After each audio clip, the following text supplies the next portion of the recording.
Good afternoon as well, BSC 2A. Gaya ng sinabi ko kahapon, ngayon magaganap ang card distribution natin. So, excited ba kayong malaman kung ano nakuha ng grade this quarter? Yes, ma'am! Naku, tigilan mo yan, Roland. Marami sa inyo nag-excel this quarter and marami rin naman ang mas bumaba pa ang performance.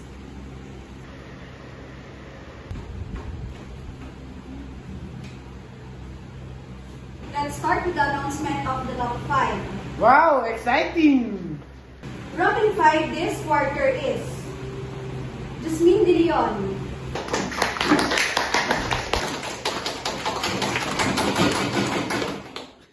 And now, the one who got the highest average this quarter is no other than Kiana Rivera. Congratulations, Kia.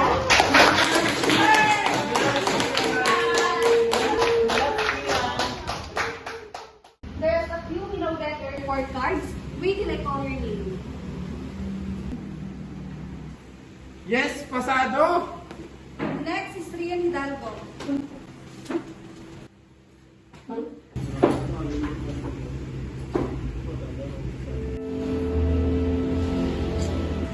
What's happening, Rian? Your performance is dropping. You might lose your scholarship and you may not graduate at this convenience. Saan siya po, ma'am? Gawin na lang po ako next quarter. Sige anak, naiintindihan kita.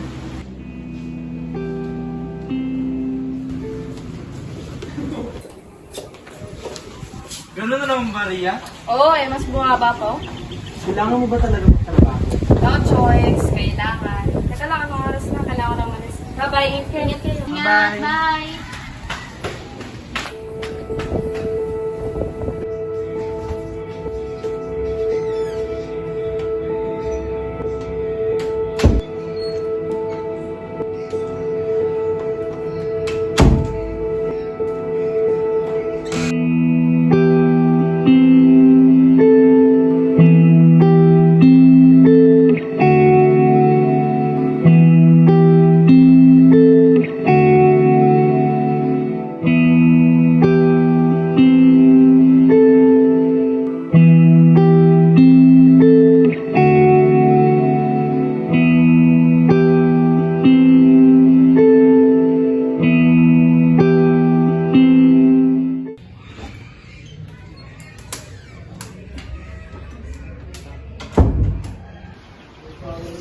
Anak, magpahinga ka muna mga kasamayan sa kalusugan mo. Hindi lang may ayos lang ako. Salamat sa pag-aalala.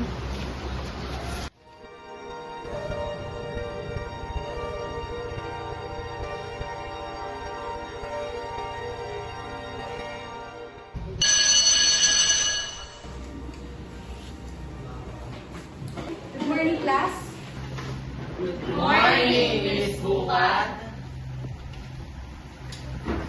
Ready na ba ang lahat para sa unang araw ng midterm exams?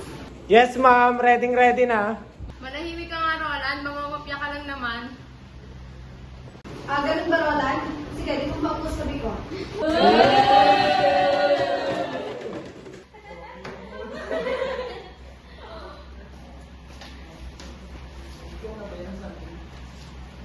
No cheating, ha? Anyone caught will fail this subject and lose their scholarship.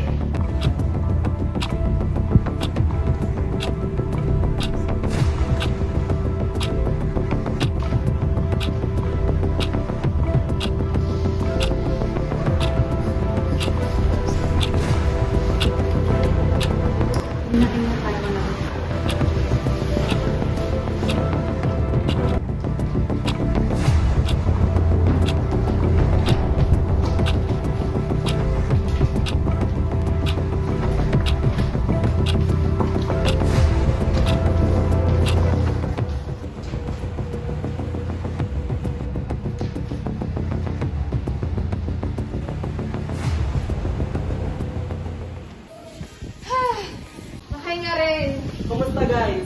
Super hirap as in. Kayo, kumusta? Oo nga eh. Sigurado marami akong maliro.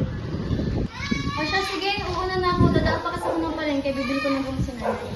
Sige, Kia. Kasunod, bibisitahin namin si tita. Mag-iingat ka, ha? Ikaw ba, Ria? Ako? Uuwi na ako. Diretso na ako sa bahay kasi day off ko ngayon. Saka makapag-review ako sa exam natin bukas. Puro may year pa lang din. Naku, nga pala. Mag-set pa rin ako mamaya sa simbahan. Siya, sige.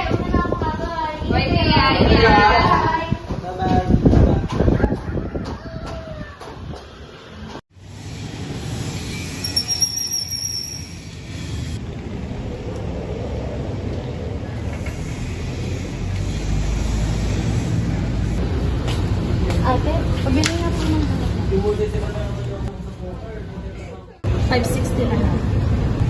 Oh, Aba, ganun talaga inay. Lahat ng bilihan ngayon tumataas na.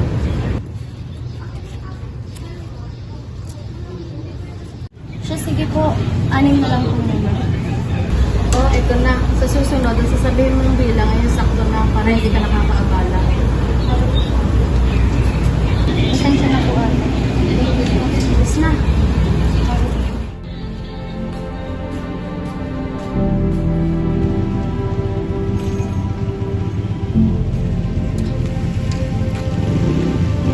Kulang na ang pera ko para sa pamasahe.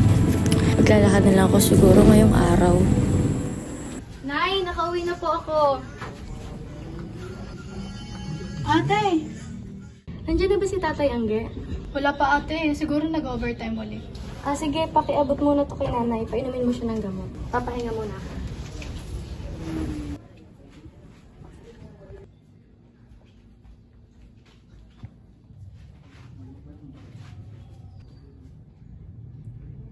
Anak, nasaan ang ate mo? Nasa kwarto na po na magpapahinga na raw po. Naawa ko sa ate mo, sa inyo. Nagiging pabigat na ako sa bahay na to. Huwag kayong magsalita ng ganyan, Nay. Responsibilidad namin to. Kulang na talaga ang pera natin pambili ng gamot ng nanay niyo, anak. Naawan talaga ako kay Nanay Tay. Kung sana lang may sapat tayong pera para mapatingnan siya sa doktor. Ayan mo, anak. Hahanap ako ng extra ng trabaho para pandagdag sa pantustos natin.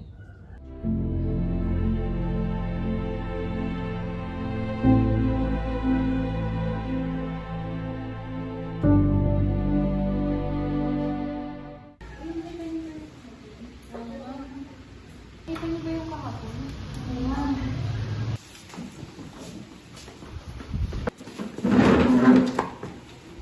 Hoy, Tia! Nakita namin kahapon na pinapagaya mo si Rian, ah. Pero ginawa ko lang yun dahil kailangan niya. Isa pa, tinanggihan niyang ano ko. Huwag ka mag-alala. Hindi ka naman namin isusumbong. So, safe ka din ang scholarship mo. Gusto lang naman namin ipagayan ulit kami mamaya sa exam. Ayoko, mali yun. May i-offer kami sa'yo. Pera, papalit ng sagot sa exam. Win-win situation to. Papasa kami, may pera ka. Ano, deal?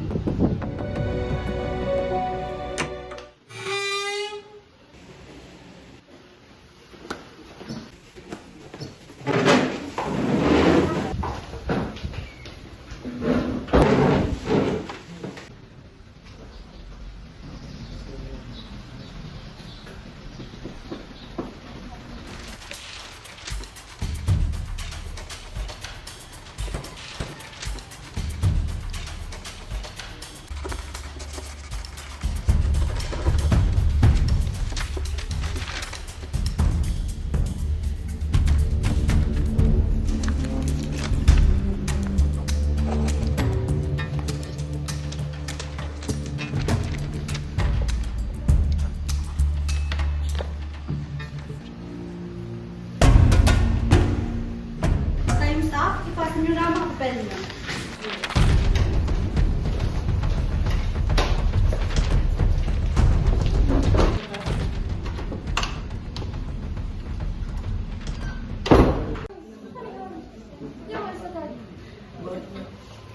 Tay! Tay! Ano ba yun? Ba't sumisigaw ka dyan? Ipa-check up na po natin si Nanay Tay. Ano yun, anak? Paano yun? Wala naman tayong pera para dyan. Basta Tay, bihisan mo na si Nanay. May nag-aantay na tricycle dyan sa labas. Saan ang galing ang pera mo, anak?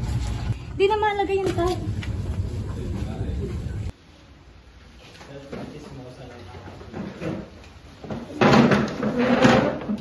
Ano, Kia? Isa pa? Ano yun, Kia?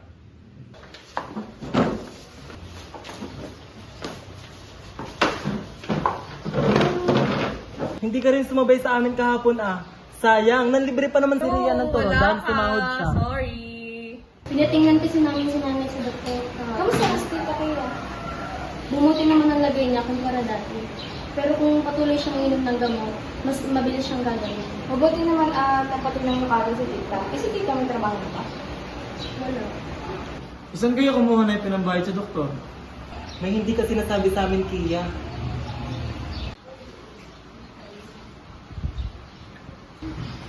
Binayaran nila ako kapalit ng pagbibigay ko ng sagot sa kanila kahapon. Ano? Ginawa mo yung Kia? Ginawa ko lang yun para kay nanay. Sana yung nagsabi ka sa amin, Kia. Pwede ka naman namin pahiramin ng pera. Nahiya na ako sa inyo. Kaibigan mo kami, Kia. Handa kaming tulungan ka. Huwag mo nalit yung gagawin, Kia. Mga kaibigan mo kami. Kami na ang bahalang tumulong sa iyo sa pagbili ng mga gamot ni Tita. Gagawa tayo ng paraan, yung hindi ka mapapahamak. Salamat sa inyo ha. Kayaan niyo at huling beses na yun.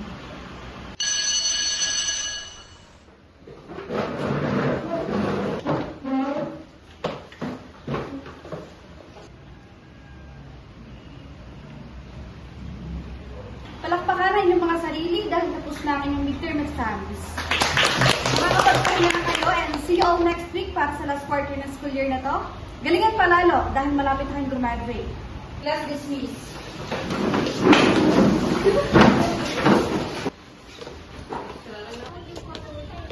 Pupunta ako sa simbahan ngayon. Kayo ba?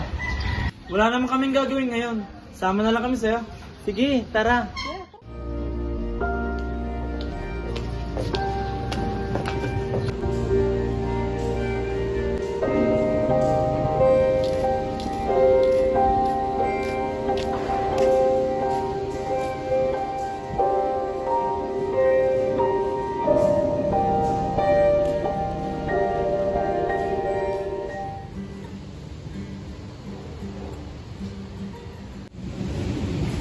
Uy, Aaron, andito ka pala. Oo, nag-ensayo lang para sa simbahan. Kakatapos lang ng exam namin eh. Gusto mo ba kumain? Oo, tara. Medyo nagugutom na rin kasi ako eh.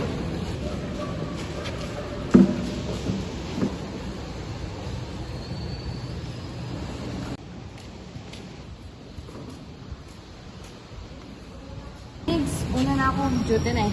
Bye-bye. Ako rin, Miguel. Papainumin ko pa ng gamot si nanay. Ganun ba? Sayang, kasabay pa naman natin kumain si Aaron. Ikaw ba, Eman? Ako din, pre. Kailangan doon tayo nakatulog sa bahay. Puno na rin ako, pre. Siya, paano? Paalam. Bye. Ingat Bye-bye. kayo. Ingat kayo.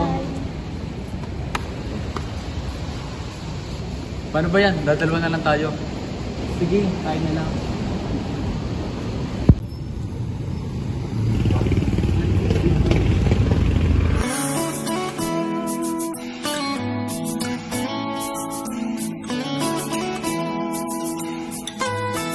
Babalik ka pa ba sa simbahan? Nahanap na kasi ako ni nanay eh. Oo.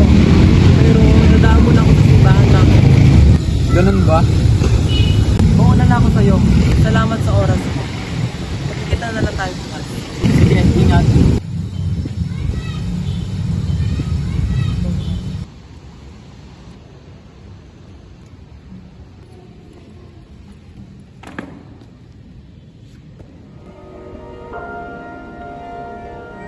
Panginoon, hindi ko po alam kung paano ko dapat maramdaman o maunawaan ang nararamdaman kong ito. Mahal kita, Panginoon, at gusto kong sundin ang iyong kalooban. Ngunit bakit tila napakahirap? Kung ako po ba ay makasalanan dahil sa damdaming ito, may lugar pa rin po ba ako sa inyong kaharian? Tulungan po ninyo akong maintindihan kung ano ang tama, ang puso ko ba o ang aking paniniwala. Kayo po ang bahala, Panginoon. Amen.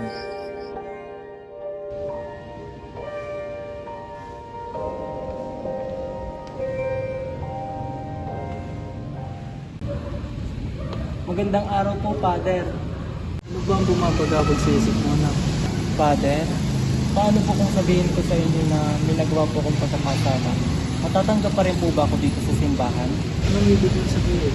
Paano po kung may nagawa akong hindi katanggap-tanggap sa aking paniniwala?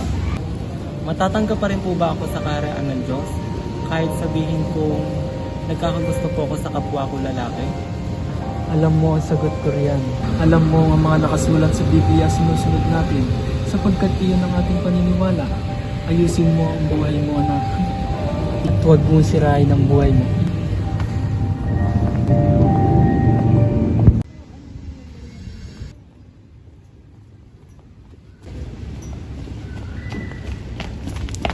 Miguel, ayos ka lang? Hinahanap ko na Aaron kanina. Teka nga. Ano bang meron sa inyo na Aaron? Alam kong napapansin nyo na nagiging malapit kami. May nararamdaman ako sa kanya, pero hindi bilang isang kaibigan. Mas lamang pa roon. Sa tingin nyo, ano ang dapat kong sundin? Ang puso ko o ang paniniwala ko?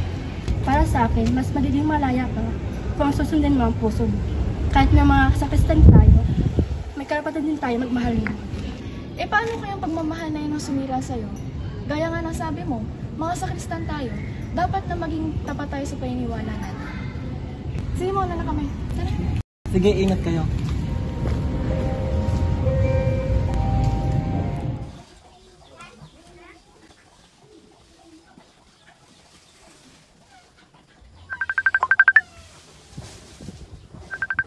Hello, Migs. Napatawag ka. Naguguluhan ako Saan naman? sa amin ni Aaron. Alam mo, Miguel, mahirap pigilan yan eh. Oo nga, bakit mo pipigilan kung pwede naman? Mahirap. Mali ito. Mali ito sa mata ng simbahan. Ginawa mo pa naman ng tama, pero ba't malungkot ka pa rin? Anong gagawin ko? Gusto ko siyang ngunit ayoko magkasala sa Panginoon. Pagmamahal ay hindi kailanman magiging kasalanan, Miguel. Sundin mo ang puso mo at kung saan ka sasaya. Kuya, tapon mo na itong basura, sabi ni tatay. Sige, sandali lang. O siya, mauna na ako. Diyan muna kayo. Inuutusan ako ni tatay. Bye! Sige, salamat sa inyo. Bye-bye. Una na din ako, Miguel. Bye! Salamat. Okay, bye.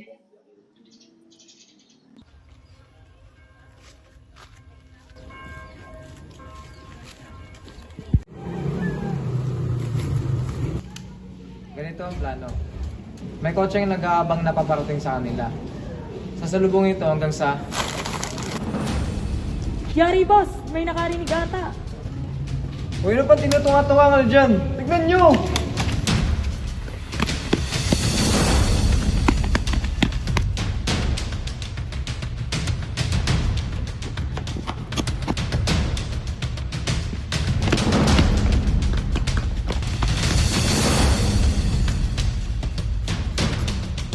Wala ka nang kawala, boy. Wala po akong ginagawang masama. Pero narinig mo kami. Hindi ko lang po kayo sumbong sa pulis. Huwag mo na po ako nasaktan. Siguraduhin mo lang bata. Sa oras na malaman ko ng sumbong ka at nasira ang plano namin, papatayin kita at ang pamilya mo. Sige, takbo! Tara, Ano, G? Depende kay Eman. Tingnan niyo naman. Eman. Eman, may problema ka ba? Ilang araw ka na ganyan? Oo nga, nag-aalala na kami sa'yo. Natatakot ako. Natatakot saan? Nung gabi nagtapon ako ng basura, may nakita akong mga sindikato nagpaplano. Hinabol nila ako at pinagbantaan. Ha? Ano? Ba't di ka nagsabi sa mga polis? Papatayin nila ako at ang pamilya ko.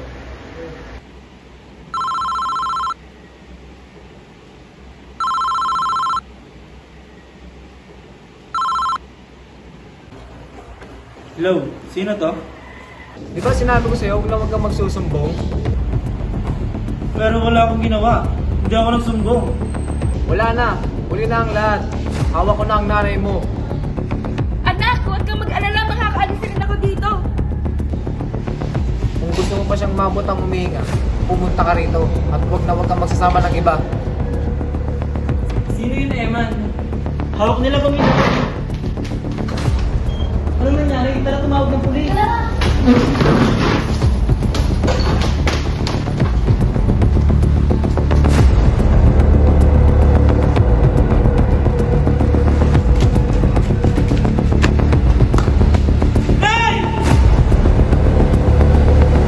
Diyan na pala yung bida. Tumba na yan, boss. Any last words? Kami ang harapin mo! Eman, anak, mag-iingat ka.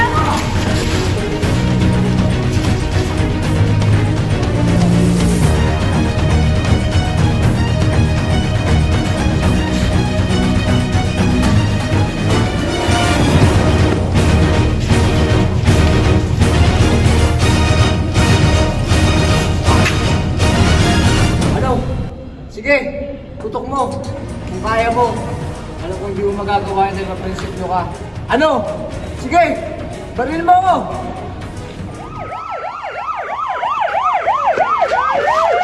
Taas ang kamay!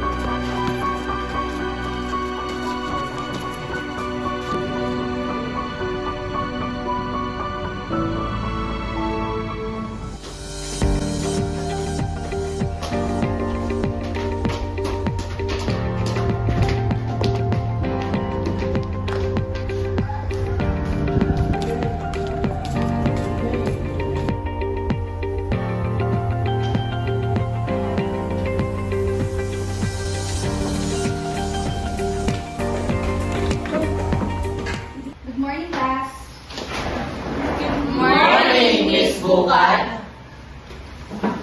Welcome to the last card distribution for this school year. Excited na bang lahat? Pasado kaya ako, ma'am? I am very pleased to say that all of you passed. Walang maiiwan at kayo ay graduate. And the batch valedictorian came from our class.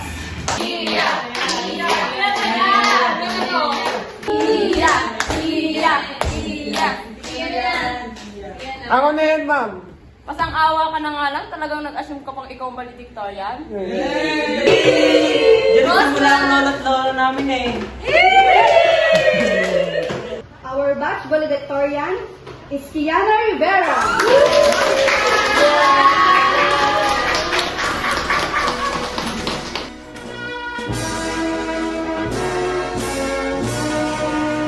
Welcome and congratulations, graduates.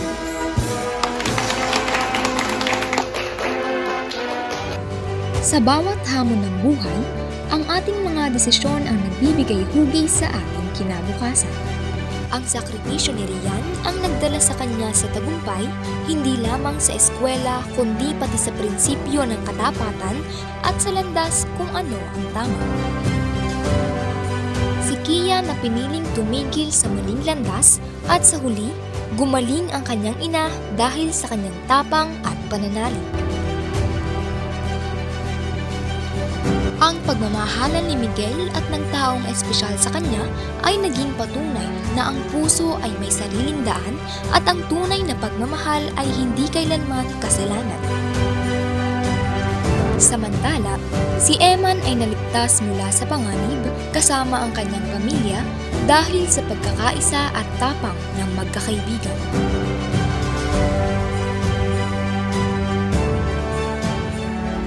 Ngayon, sa araw ng kanilang pagtatapos, bitbit nila hindi lamang ang tagumpay ng kanilang mga pangarap, kundi ang mga aral ng pagkakaibigan, pananampalataya, at pag-ibig na higit pa sa anumang pagsubok.